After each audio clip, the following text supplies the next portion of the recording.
No one expected Daniel to show up, not after all those years, not after everything that had been said and done. When he stepped into the small-town chapel, conversations froze mid-sentence. He saw the sideways glances, the forced smiles, the way people leaned in to whisper, certain he wouldn't notice. But Daniel noticed everything. He always had. He paused at the threshold, letting the weight of the moment settle on his shoulders. The air inside was thick with the scent of lilies and old wood, but he didn't let himself get lost in memories. He scanned the faces, some familiar, some blurred by time and distance. All of them watched him as if he were an uninvited guest at his own mother's farewell. Daniel's suit didn't fit quite right. It had been years since he'd needed one. He could feel the judgment in the way people looked him up and down, as if his clothes confirmed every rumor they'd ever heard. He kept his gaze steady, refusing to shrink under their scrutiny. He walked down the aisle, each step deliberate, his shoes echoing on the worn floorboards. At the front, Julia's portrait rested on an easel beside the closed casket. The photo was from a happier time, her smile open and genuine. Daniel felt a pang, regret, maybe, or something deeper. There were things he wished he'd said, things he wished he'd done differently. But this was not the time for apologies, not yet. He took a seat near the back, away from the family pews. He could feel the stairs burning into his back. An aunt he barely remembered leaned over to whisper something to her neighbor, and they both shook their heads. Daniel kept his eyes on the floor, jaw clenched. He had expected this. He had prepared for it.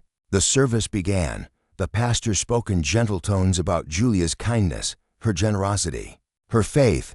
Daniel listened, but the words felt distant, like echoes from another life. He remembered a different Julia, mother who had struggled, who had fought and sometimes failed, but who had loved fiercely in her own way. He wondered if anyone else in the room remembered her like that. As the pastor invited people to share memories, Daniel's heart pounded. He had written a few words, but now he wasn't sure he could say them aloud. He watched as relatives and old friends stood, one by one, offering stories that painted Julia as a saint. Daniel knew the truth was more complicated. He wondered if anyone would dare mention the hard years, the arguments, the silence that had grown between them. When it was his turn, Daniel hesitated. He felt the weight of every eye in the room. He stood, hands trembling just enough for him to notice, and cleared his throat. "I know some of you didn't expect to see me here," he began. His voice was steady, but he could feel the tension building, a silent challenge hanging in the air. "I'm not here to rewrite history. I'm here because Julia was my mother, and because there are things that need to be said." A ripple of discomfort moved through the crowd. Daniel saw the pastor's polite smile falter, saw his uncle's jaw tighten. He pressed on. "We all have our own memories of her, some good, some not so good. But I think we owe it to her and to ourselves to remember all of it, not just the easy parts." He didn't say more. He didn't need to. He sat down, heart pounding, aware that he had just broken the unspoken rule: don't disturb the peace of the dead or the living. The service continued, but the mood had shifted. Daniel felt it, a crack in the facade, a question hanging in the air. After the final hymn, people filed past the casket, some pausing to touch the wood, others moving quickly, eager to escape the heavy silence. Daniel waited until the room had nearly emptied before approaching the front. He stood before Julia's portrait, searching her eyes for something: approval, forgiveness, understanding. He reached into his pocket and pulled out a small USB drive, pressing it into the pastor's hand. "There's a video," he said quietly. "I'd like everyone to see it before we leave."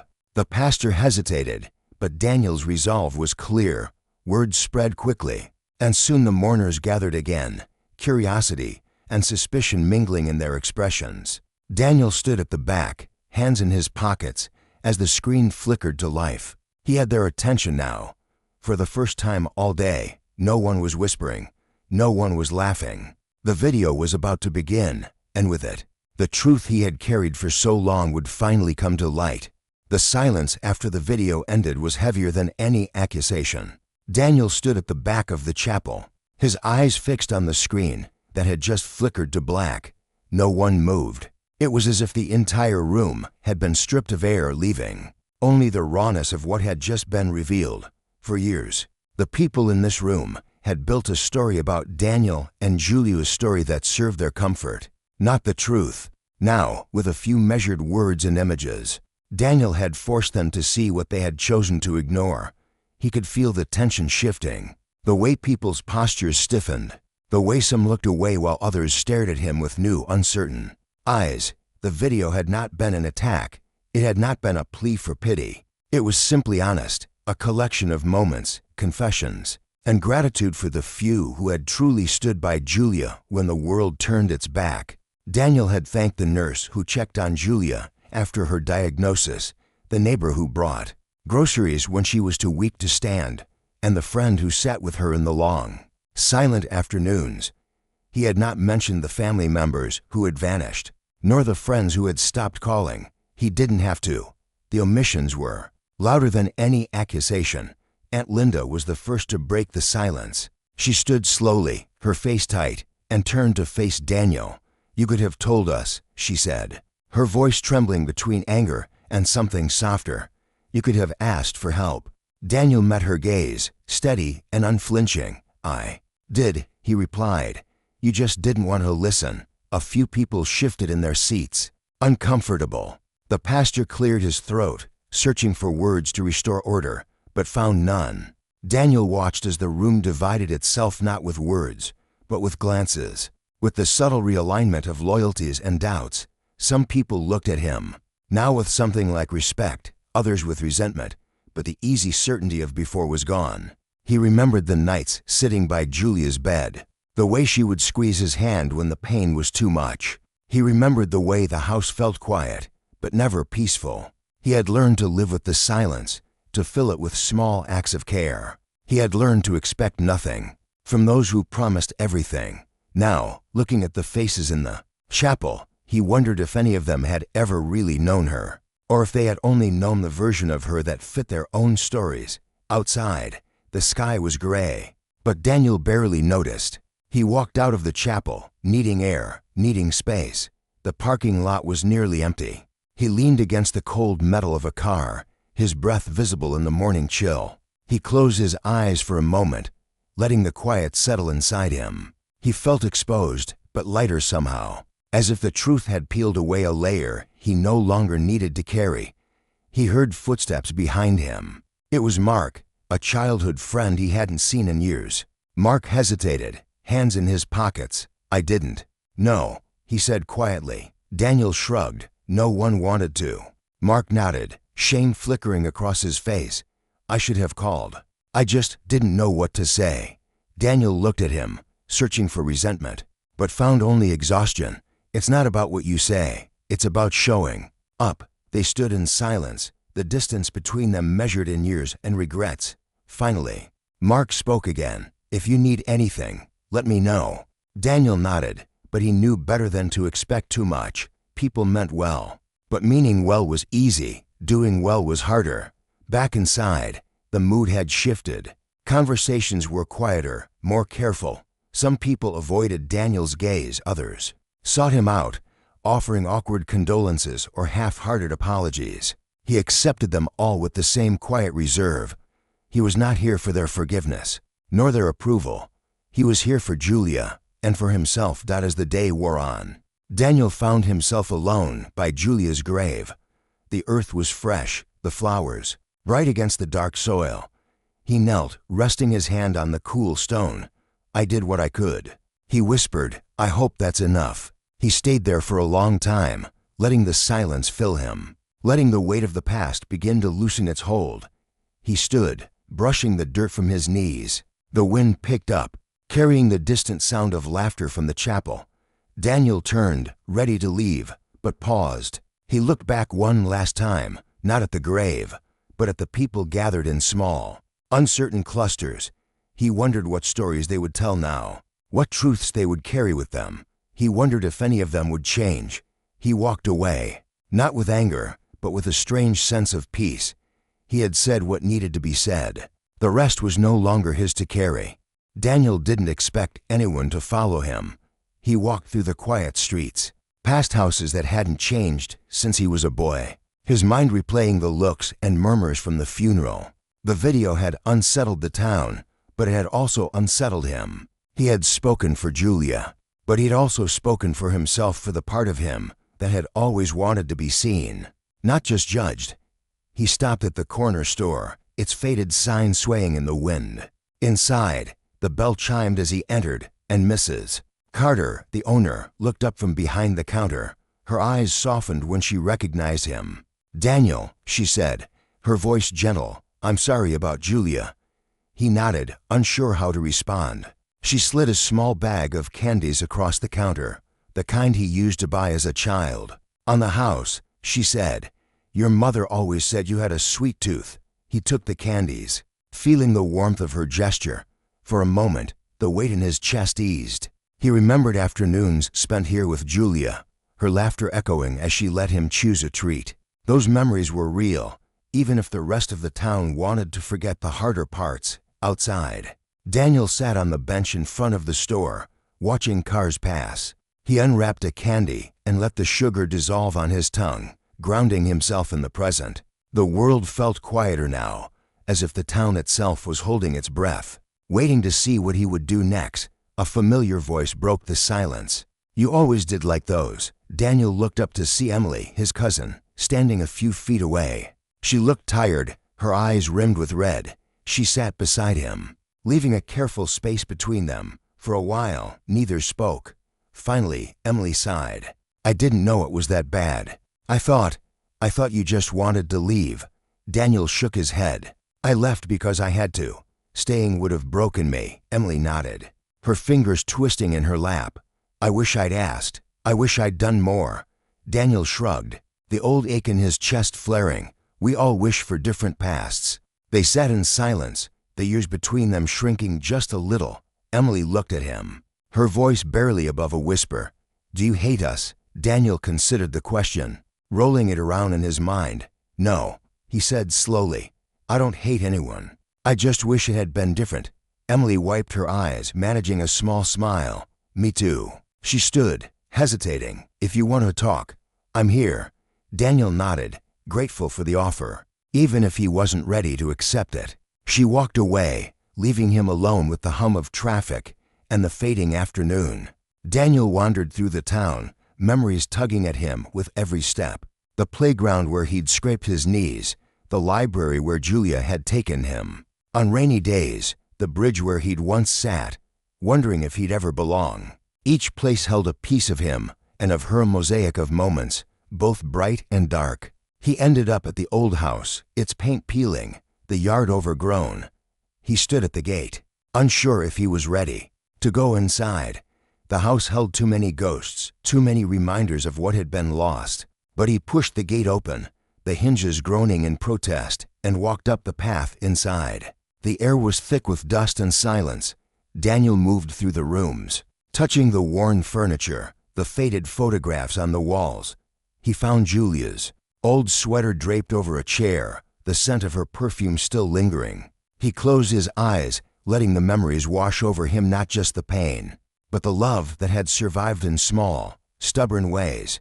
He sat at the kitchen table, the late afternoon light slanting through the window. He pulled out a notebook and began to write, not for anyone else, but for himself. He wrote about Julia, the real Julia, not the saint or the sinner, but the mother who had tried, who had failed, who had loved. He wrote about the town, about leaving, about coming back. He wrote until the words blurred and the ache in his chest softened. As evening settled, Daniel closed the notebook and set it aside. He felt lighter, as if by telling the truth first to the town, now to himself he had begun to let go. The past was still there, but it no longer defined him. He stood looking around the kitchen one last time and walked out into the night, ready to face whatever came next. Daniel returned to the old house that night, his mind restless, the words from the funeral and the video looping in his thoughts. The town had changed, but not as much as he had hoped. Some people had reached out awkwardly, uncertainly, while others kept their distance, their silence louder than any insult. He understood now that confronting the past would never be easy, and that forgiveness, if it came at all, would be slow, uneven, and incomplete. He wandered from room to room, each corner holding a memory. In the living room, he found a box of Julia's belongings, faded letters, a cracked watch, a photograph of her holding him as a child. He sat on the floor, sorting through the fragments of a life that felt both distant and painfully close. The ache in his chest was sharper now, but it was no longer just grief. It was something else, an urgent need to understand, to make sense of everything that had happened. As he read the letters, Daniel discovered stories he had never known. Julia had written to friends about her struggles, her fears, her regrets. She had tried to shield him from the worst of it, but the pain had seeped through anyway. He realized that her silence had not been indifference. It had been exhaustion, a desperate attempt to protect him from a world that too often judged and excluded. The truth was complicated, messy, and full of contradictions. For the first time, Daniel allowed himself to see Julia not just as his mother, but as a person flawed, resilient, and deeply human. The next morning, Daniel walked to the cemetery, the notebook he had filled with memories tucked under his arm. He sat by Julia's grave, reading aloud the words he had written. He spoke of love and disappointment, of anger and gratitude, of the ways they had hurt each other and the ways they had tried to heal. He spoke honestly, without bitterness or blame, letting the truth settle between them like a fragile piece. When he finished, Daniel felt a quiet resolve. He knew he could not change the past, but he could choose how to carry it forward. He would not let the town's judgment define him, nor would he let regret consume him. He would remember Julia as she was complicated, loving, and brave in ways that were often invisible. He would honor her not by forgetting the pain, but by refusing to let it harden his heart. That afternoon, Daniel returned to the chapel, where a few family members remained. Cleaning up after the service, he approached his uncle, who had watched the video with a stony face. "I'm not here to fight," Daniel said quietly. "I just want you to know that I loved her. That's all." His uncle looked at him for a long moment, then nodded, the anger in his eyes softening just enough to let something else through, perhaps understanding, perhaps regret. Emily found Daniel outside, her expression uncertain. "Are you leaving?" she asked. He nodded. "There's nothing left for me here, not the way things were." She hesitated, then hugged him, holding on longer than he expected. "I'm glad you came back," she whispered. "I'm glad you told the truth." Daniel walked away from the chapel, the weight on his shoulders lighter than it had been in years. He knew the road ahead would not be easy. There would be more questions, more doubts, more moments when the past threatened to pull him under. But he was no longer running from it. He was learning to live with it, to let it shape him without defining him. As he left the town behind, Daniel glanced back one last time. The pain was still there, but so was something new, a sense of possibility, a hope that maybe, just maybe, things could be different. He had come seeking closure, but what he found was something more valuable, the courage to begin again, to build a future not in spite of his past, but because of it. Daniel boarded the early morning bus, the town shrinking in the window behind him. He watched the streets roll by, each one holding a memory, some bitter, some unexpectedly sweet. He didn't know if he would ever return, but he felt a sense of release, as if he had finally set down a burden he'd carried for too long. The ache in his chest was still there, but it no longer felt like defeat. It was a reminder of what he'd survived, and of what he still hoped to become. He arrived in the city by midday, the noise and movement a sharp contrast to the silence he'd left behind. At first, the crowds and chaos overwhelmed him, but he forced himself not to retreat. Instead, he walked with purpose, the notebook pressed to his side, Julia's words and his own tangled together in its pages. He found a small cafe and settled into a corner, ordering coffee and opening the notebook. For the first time, he allowed himself to imagine a future not shaped by regret, but by choice. He began to write letters not to Julia, but to himself. He wrote about forgiveness, about the courage it took to face the past, about the small kindnesses that had helped him keep going. He wrote about the people who had hurt him, and the ones who had tried to help, about the ways he had failed and the ways he had grown. Each letter was a promise, to be honest, to be present, to keep moving forward even when the way was unclear. Days turned into weeks. Daniel found work at a local bookstore. The quiet routine soothing. He made friends slowly, cautiously learning to trust again. Sometimes he shared stories about Julia, not as a legend or a warning, but as a real person, someone who had loved and struggled, who had made mistakes and tried to make amends. He found comfort in these conversations, in the understanding that everyone carried their own burdens, their own unfinished stories. One afternoon, Emily called. Her voice was steadier than before. "I've been thinking about what you said," she admitted, "about telling the truth, even when it's hard." Daniel listened, grateful for the connection. "It's not easy," he said, "but it's worth it." They talked for a long time, sharing memories, regrets, and hopes. The distance between them felt smaller, the possibility of forgiveness more real. As the seasons changed, Daniel realized he was no longer defined by the pain of his past. The scars remained, but they no longer dictated his choices. He visited Julia's grave less often in his mind, not because he had forgotten her, but because he had learned to carry her with him, her strength, her flaws, her love. He understood now that family was not just blood or shared history, but the people who showed up, who listened, who cared when it mattered most. On the anniversary of Julia's passing, Daniel gathered a few close friends in the park. He read aloud from his notebook, sharing the story of his mother, of the funeral, of the video that had changed everything. He spoke not to seek sympathy, but to honor the truth, to remind himself and others that healing was possible, even after years of silence. When he finished, there was no applause, no grand gestures, just quiet understanding, the kind that comes from having faced darkness and chosen to step into the light. Daniel walked home that evening, the city alive around him. He felt a quiet pride, not for having all the answers, but for having found the courage to ask the right questions. He knew there would be hard days ahead, moments of doubt and longing, but he also knew he was not alone. He had found his real family not just in Julia's memory, but in the people who had stood by him, and in the person he was still becoming. And as he closed the door behind him, Daniel smiled softly, honestly, ready for whatever came next.